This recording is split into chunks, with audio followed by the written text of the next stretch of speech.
About 60 miles north of Egypt's tourist hotspot, Sharm el-Sheikh, sits a place that's most beautiful and deadly. The blue hole of Dahab isn't much to look at from the shore, just a dim circle of deeper blue in the Red Sea's crystal waters. But this simple-looking site holds a grim record that's earned its nickname, like Diver Cemetery, and the world's most dangerous dive site.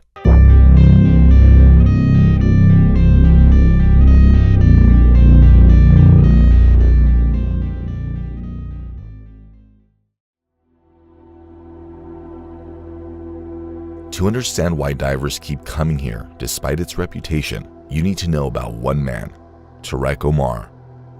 Since the late 1990s, he's become known by names that sound like they're straight out of a horror movie: the Bone Collector and the Gravekeeper. But these aren't nicknames he chose for himself. They're titles he earned doing one of diving's most somber jobs, recovering the bodies of those who never made it back to the surface. His first recovery mission in 1997 was for two Irish divers, Martin Gara and Conor O'Regan. The year was 1997, and Martin and Conor, two seasoned divers from Ireland, had their sights set on something more than just exploring the world's oceans. Both had years of experience under their belts. Martin, already an accomplished dive instructor, and Conor, eager to complete his instructor training, were well versed in the complexities of deep diving. They weren't just friends, but partners with a shared dream of starting a travel agency, offering dive tours across the world. It was supposed to be a routine dive. Martin and Conor had joined a PADI-certified group, diving with other experienced professionals. For all intents and purposes, this was meant to be just another day in the water. No reckless risks, no extreme depth challenges, just a casual exploration of Dahab's famed blue hole. At some point during the dive, Martin and Conor separated from the group. Perhaps it was a curiosity, or maybe the draw of going just a little bit deeper than planned. Whatever the reason, they ventured beyond the safety of their PADI diving group, descending past the recommended limits for their gas mixture. The deeper they went, the more the blue hole's dangers began to take hold. The pressure down there doesn't just squeeze your body, it changes the very air you're breathing. Below a certain depth, the gas mixture in your tank, designed for shallower, safer dives, starts to work against you. By the time they reached 65 meters, 213 feet, Martin and Conor were in serious trouble. The depth was too much for the gas mixture they had with them. At that level, the nitrogen in their air became a narcotic, impairing judgment, and oxygen itself becomes toxic. Physiological effects of deep diving can be unforgiving and happen so fast that even the most experienced divers can be caught off guard. It's believed that both men lost consciousness shortly after reaching that depth, their bodies succumbing to the overwhelming combination of pressure, nitrogen narcosis, and oxygen toxicity. When their fellow divers realized that Martin and Conor had gone missing, it was already too late. A frantic search ensued, but by the time the pair were found, both were unresponsive. There's only so long a body can survive without oxygen, and at 65 meters, time works against you in cruel and swift ways. Their bodies were recovered, but the depth, pressure, and lack of oxygen had already sealed their fate. Like many other blue holes, Dahab's blue hole was formed tens of thousands of years ago, during the ice ages when sea levels were drastically lower, around 100 meters, 330 feet lower to be precise. Rainwater slowly eroded the limestone rock beneath the surface, creating these massive underwater sinkholes that now dot oceans around the world. But what makes the blue hole here in Dahab stand out isn't just its beauty or history, it's the deadly complexity hiding below the surface. From above, it looks like a tranquil, turquoise pool surrounded by the craggy shore. But beneath the surface, it drops off abruptly, like the mouth of a funnel, narrowing as you go deeper. The outer edge is mostly stable rock, non-dissolving, and relatively safe, but the inner portion plunges into the darkness, reaching depths far greater than the surrounding sea floor. It's here that divers are pulled into the false sense of security, unaware that this dive site holds something far more dangerous than its peaceful surface suggests. Water circulation here is poor, and deeper down, oxygen is almost non-existent. It's isolated from the usual currents of the sea, which means that once you go deep enough, you're completely on your own. No drift, no pull from the ocean, just you and the oppressive stillness of the abyss. If the staggering depth wasn't enough, it's a blue hole's unique shape that seals its reputation as a death trap. While descending, the walls close in, narrowing like a massive funnel. Divers who push past the safe recreational limits find themselves in an eerie, constricting corridor that leads to one of the most dangerous sections, the arch.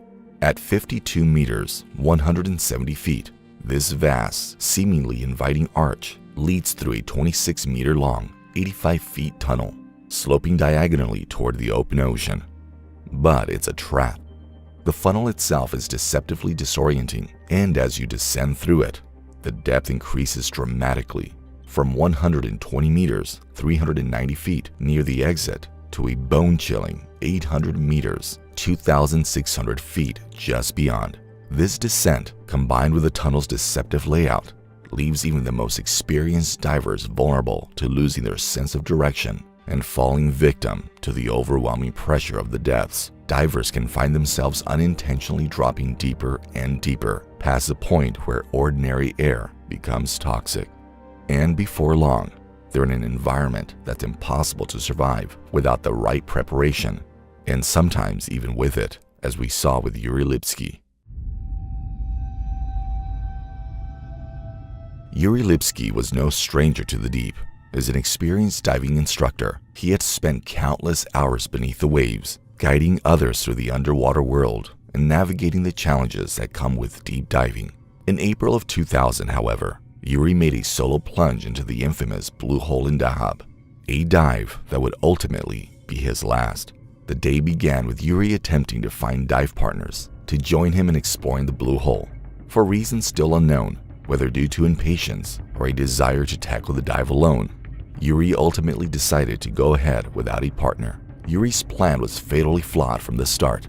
He was diving with regular air, a standard mix of oxygen and nitrogen, perfectly safe at shallower depths, but dangerously toxic once you venture too far down. It's well known among divers that regular air isn't recommended below 40 meters, 131 feet, where the effects of nitrogen narcosis can set in. But Yuri didn't stop at 40 meters. He pushed on, descending rapidly until he reached a depth of 81 meters, 265 feet. By this point, the effects of nitrogen narcosis would have been overwhelming, similar to being drunk, only the stakes were much, much higher. His ability to think clearly, make rational decisions, and control his descent were all compromised. Compounding the issue, Yuri's equipment wasn't suited for such a deep dive. The deeper you go, the greater the pressure, and his gear was simply too heavy for him to maintain proper control. His buoyancy control device, a crucial piece of equipment meant to help divers maintain neutral buoyancy, couldn't withstand the pressure either. At some point during the dive, likely as a panicked response to his rapid descent, Yuri overinflated the device in an attempt to regain control. The result was catastrophic.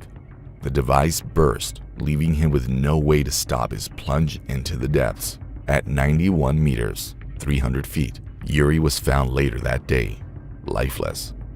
His body, weighed down by the very equipment meant to protect him, rested at a depth too deep for ordinary divers to safely reach. The camera he had taken with him was recovered, and when the footage was shown to his parents, it provided a devastating glimpse into the final moments of his life. What began as a regular dive spiraled into chaos as a narcosis took hold. The footage shows Yuri's increasing disorientation, the telltale signs of panic setting in as he struggled to control his descent. In those final minutes, Yuri is helpless, confused, his breathing fast and labored, until finally the camera cuts off, the weight of the ocean taking its toll. Tarek was one of the people tasked with retrieving the body of Yuri Lipsky. At the time, it was the deepest recovery ever attempted, with Yuri's body resting at a staggering 91 meters, 300 feet. The dive to retrieve Yuri wasn't just technically difficult, it was emotionally harrowing. As Tarek descended into the depths, he knew the story behind the death, and he would soon be face to face with the remains of a fellow diver whose final moments were recorded for all to see. The camera recovered along with Yuri's body would go on to serve as a stark warning to divers worldwide. Despite his expertise, there are still many bodies Tarek hasn't been able to recover. The blue hole is a harsh, unforgiving environment where the risks of recovery can sometimes outweigh the rewards. Diving to such depths requires more than just skill. It demands an acute awareness of when to push forward and when to turn back, a decision that Tarek has had to make many times. For every body he's been able to bring home, there are others left behind, resting among the wreckage of broken dreams and ambitions. If you enjoyed this video, please subscribe to the channel to see more videos like this.